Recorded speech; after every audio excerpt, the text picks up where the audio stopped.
This is Optimal Health Daily, episode 1920. Recovery, the missing piece of your training puzzle, by Emma Hogan of lesmills.com. And I'm Dr. Neil, your host and narrator. Happy Monday and a very happy Halloween if you celebrate. Thank you so much for being here and welcome back to a new week of Optimal Health Daily.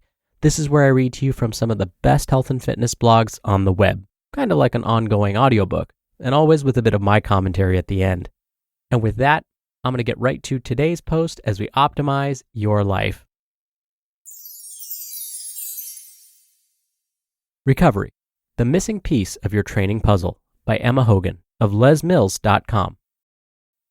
The idea of recovery sounds lovely, much needed in fact. But what do I need to recover from? From the tough workout I did earlier?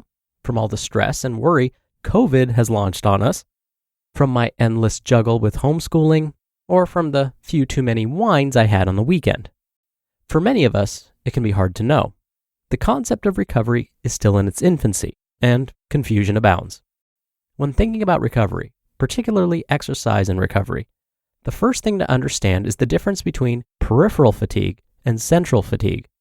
Peripheral fatigue is where we exhaust the muscular unit, and it typically comes from physical activity. Central fatigue is the ability of our brain to generate nerve impulses that stimulate our muscles into action.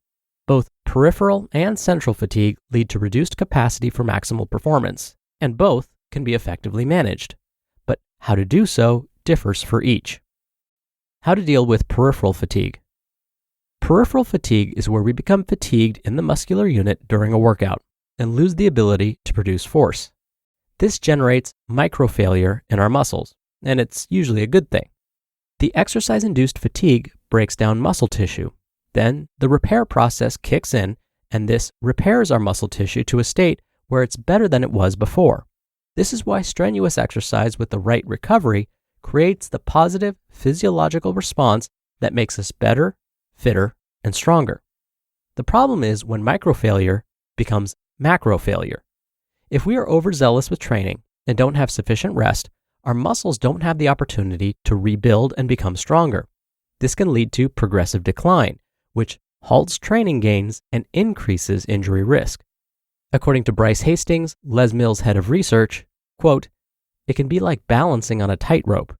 We need to push ourselves hard enough to improve, but not too hard without sufficient recovery to prevent macrofailure of muscle tissue and overuse injuries." End quote. Fans of high-intensity interval training should be particularly cautious of macrofailure. High-intensity interval training is undoubtedly one of the most effective ways to generate intense physiological changes, but it can stimulate overtraining and wreak havoc with your sleep and mood.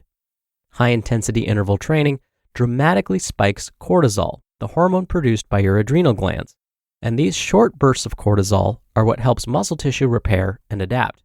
But overdoing high-intensity interval training can result in elevated chronic levels whereby cortisol becomes a problem. It can lead to joint pain, fatigue, and mood disturbance, and reduced ability to recover. Research shows the key to successfully navigating peripheral fatigue is having a well-balanced training routine, such as 50 to 60% of your time spent doing cardio, 30 to 40% doing strength training, and 10% mind, body, or flexibility and mobility.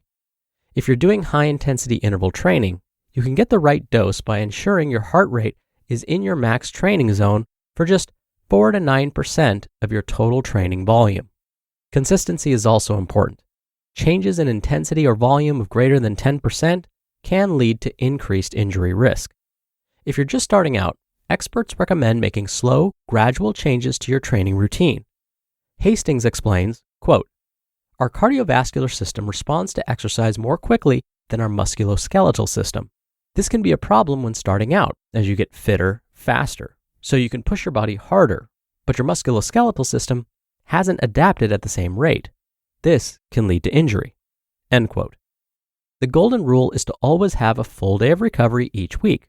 That is, at least 2 sleep cycles with no structured exercise. It's also important that you drink sufficient water, aim for 5 or more servings of fruit and vegetables each day, and fuel your body with adequate protein.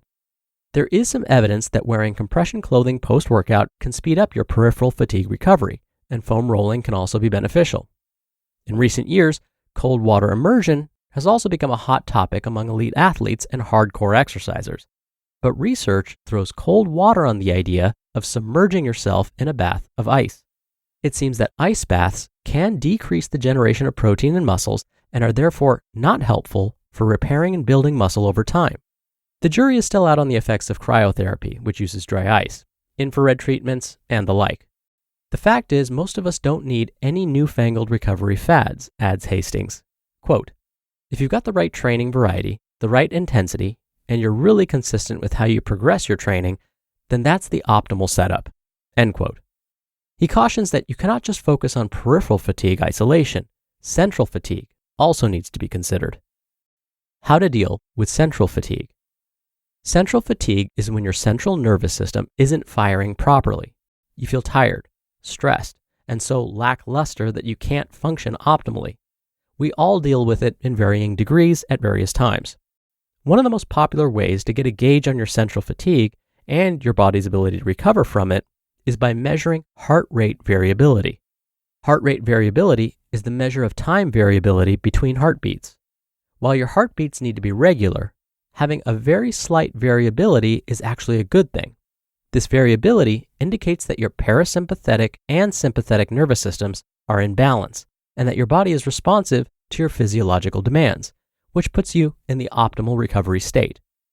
Hastings says using an app or tracker to record your heart rate variability can be beneficial.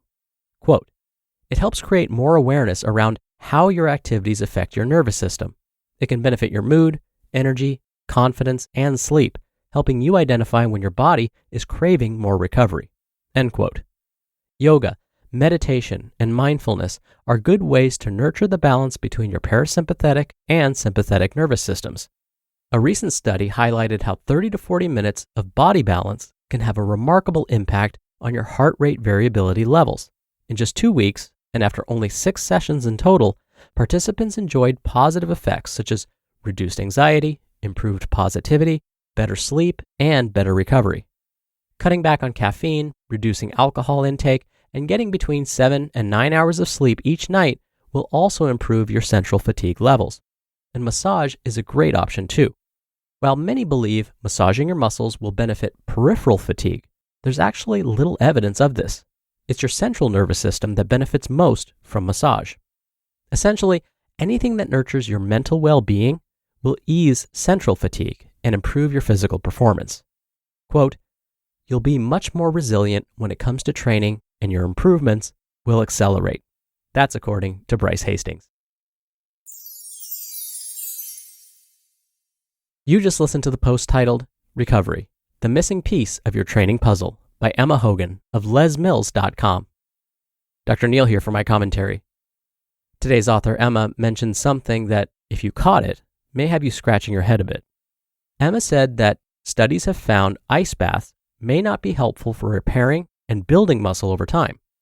I've mentioned that some studies have found that ice baths or cold water immersion may actually increase the body's production of harmful compounds, like free radicals.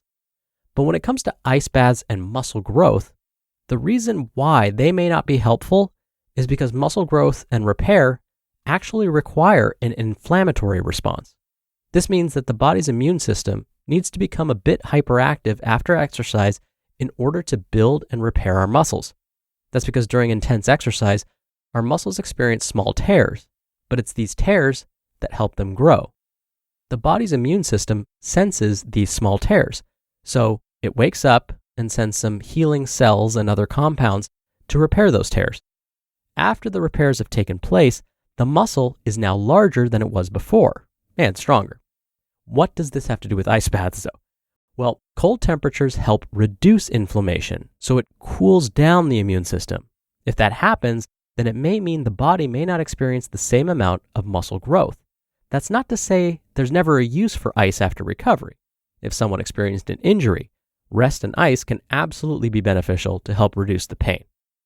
All right, that'll do it for the Monday episode. I hope you're having a great start to your week and wishing you a very safe and happy Halloween if you celebrate. And I'll be back here tomorrow as usual, where your optimal life awaits.